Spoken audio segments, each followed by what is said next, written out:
इस वक्त आप आराम से बैठकर इस वीडियो को देख रही हैं, मगर मैं आपको कहूँ, आज जिस जगह पर आप अभी बैठे हो वो जमीन आज से करोड़ों साल पहले 8,500 डिग्री के तापमान से उबल रही थी, या जिस जगह पर आप बैठे हैं वो जगह लाखों सालों तक बर्फ से ढकी हुई थी। ये दोनों बातें सच हैं। जिस जगह आज हमारा सौरमंडल है वहाँ विभिन्न प्रकार की गैस और धूल के बादल हुआ करते थे। वैज्ञानिकों के मुताबिक इन धूल के बादलों से दूर एक तारा हुआ करता था। वक्त के साथ साथ उस तारे की ऊर्जा कम होने लगी, जिसके कारण उसके अंदर एक विशाल विस्फोट हुआ। विस्फोट की वजह से अंतरिक्ष की ये धूल एक दूसरे से दबने लगी। इस दौरान बादलों में स्थित धूल के कण दबाव और गर्मी के कारण बड़े उल्कापिंड और पत्थरों में परिवर्तित हो चुके थे, और इसी दबाव की वजह से इन बादलों में स्थित रेडियो एक्टिव पदार्थ ने ग्रेविटी का निर्माण किया।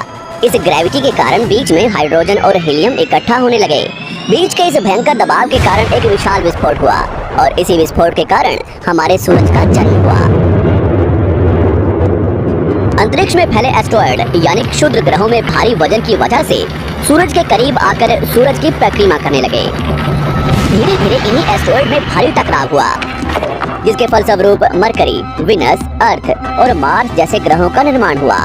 वैज्ञानिकों के मुताबिक उस वक्त पृथ्वी और मार्स यानी मंगल ग्रह के बीच थिया नामक ग्रह सूरज की परिक्रमा किया करता था।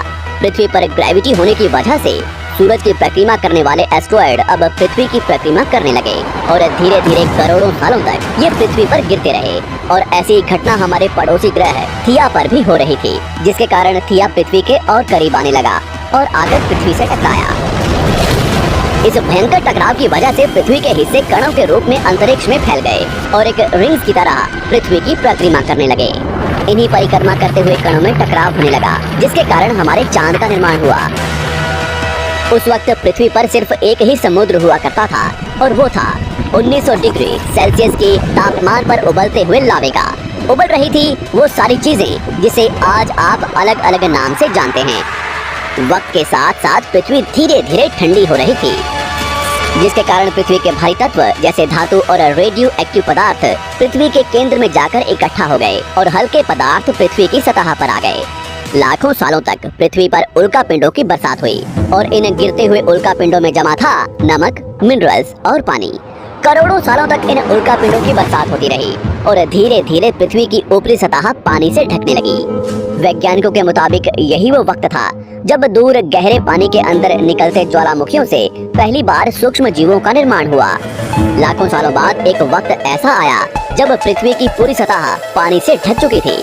हमारी पृथ्वी के सबसे अंदर का कोर रेडियो एक्टिव पदार्थ से बने होने की वजह से हरदम गर्म होता रहता है, लेकिन जब भी पृथ्वी की ऊपरी जमीन ठंडी हो जाती है तब पृथ्वी के अंदर की गर्मी बाहर नहीं निकल पाती, जिसके कारण ज्वालामुखियों का निर्माण होता है।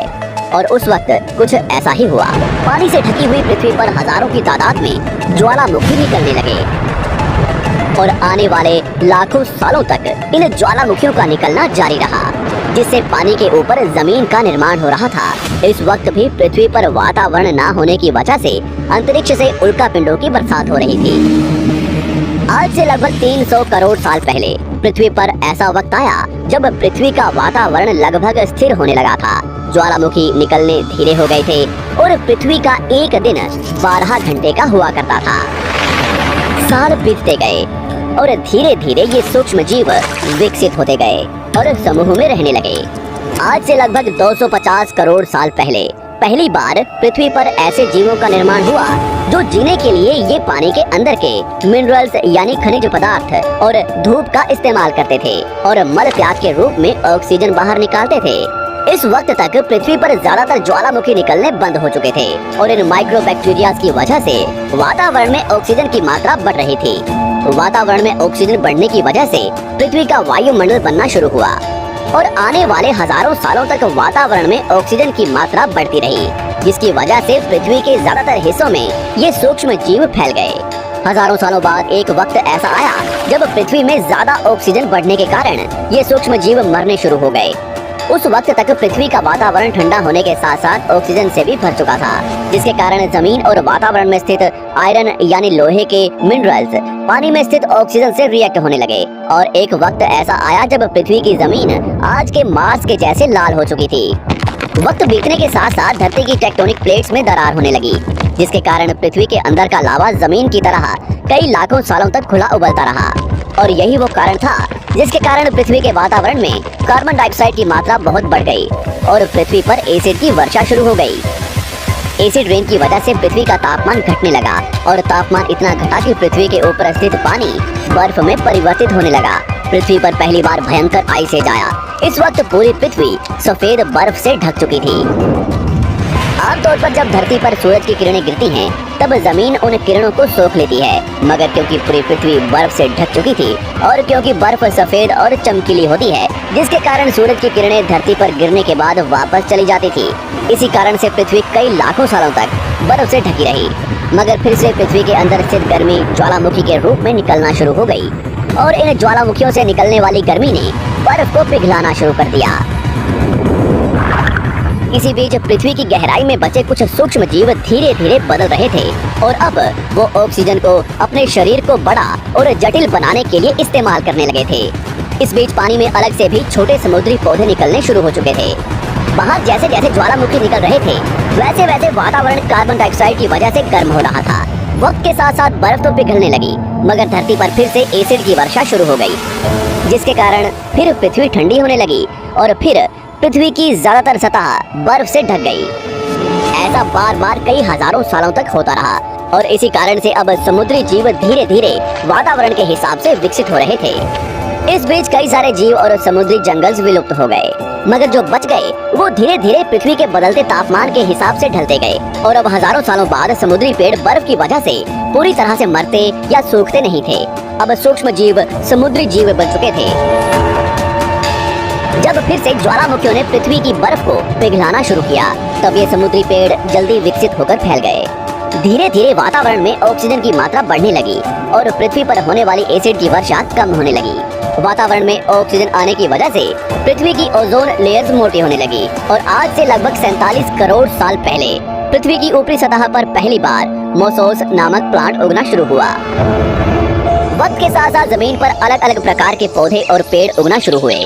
एक वक्त ऐसा आया जब जमीन के पेड़ों की लंबाई लगभग 80 से 100 फीट जितनी या आज के 5 से 6 मंजिला बिल्डिंग जितनी ऊंची हो चुकी थी। ये वो वक्त था जब समुद्री जानवर समुद्र से बाहर निकल रहे थे और जमीनी जानवरों में परिवर्तित हो रहे थे। धरती की ज्यादातर जमीन एक जगह इकट्ठी हो चुकी थी, जिसे आज हम पैंजिया महाद्वीप के नाम से जानते हैं। पृथ्वी का वातावरण और तापमान लगभग स्थिर हो चुका था और अब करीब 21 से 23 घंटे का दिन हुआ करता था। अब समुद्री जीव पानी से बाहर रहने लगे थे और वातावरण के हिसाब से उनके शरीर का रंग रूप बदल रहा था। धीरे धीरे ये जमीनी जानवर डायनासोर्स में परिवर्तित हो गए। जिन डायनासोर्स ने पेड़ पौधे खाने शुरू कर दिए, उनका शरीर लंबा और विशाल रूप से विकसित होने लगा। कुछ डायनासोर्स शिकार किया करते थे, जिसके कारण वे छोटे और तेज होते चले गए।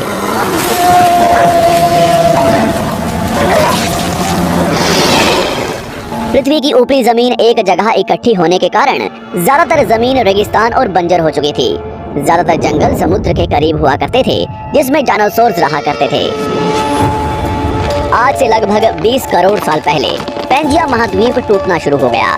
पैंजिया के विभाजित होने की वजह से पृथ्वी की ज्यादातर ऊपरी जमीन पानी के संपर्क में आने लगी, जिसके फलस्वरूप पृथ्वी पर हरियाली बढ़ती गई, जिस वजह से डायनासोर्स और ज्यादा विभिन्न और विशाल होते चले गए। डायनासोर्स ने आने वाले लगभग 20 से 30 करोड़ सालों तक पृथ्वी पर राज किया। उस वक्त डायनासोर्स समुद्र से लेकर जमीन और आसमान तक पूरी पृथ्वी पर राज किया करते थे।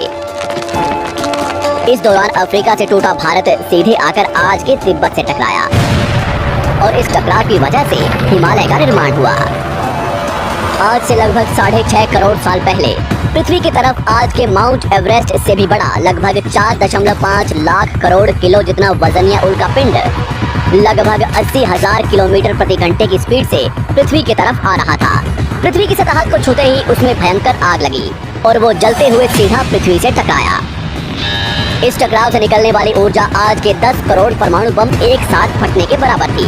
जहां ये उल्का पिंड गिरा, वहां के जानवर और पेड़ तुरंत भाप बनकर जल गए। गिरते ही पृथ्वी पर पूरी तरह धूल फैलने लगी। समुद्र में भयंकर बाढ़ आने लगी।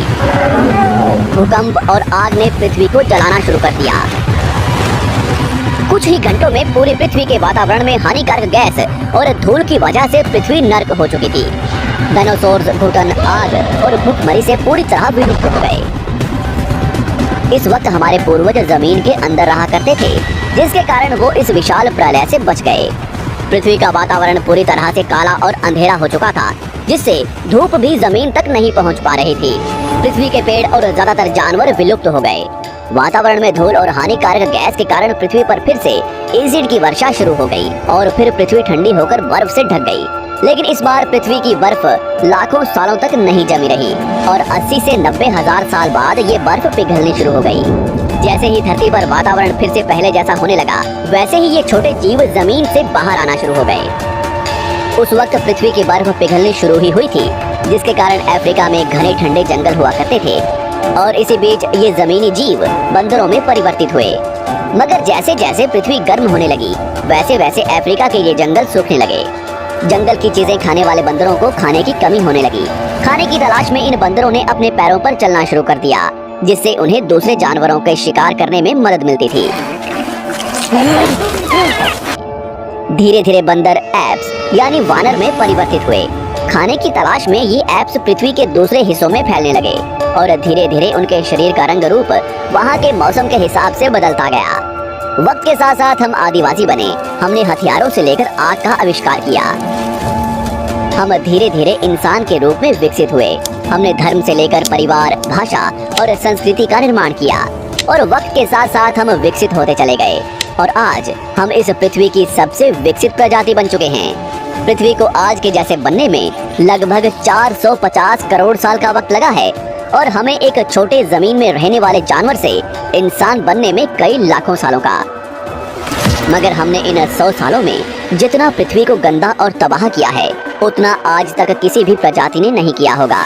हम फिर से धरती को गर्म कर रहे हैं और कार्बन डाइऑक्साइड की मात्रा बढ़ा रहे हैं। वैज्ञानिकों का मानना है कि पृथ्वी पर फिर से विशाल परिवर्तन होने वाला है। भविष्य में पृथ्वी कैसी होगी, जानेंगे हमारी अगली वीडियो में।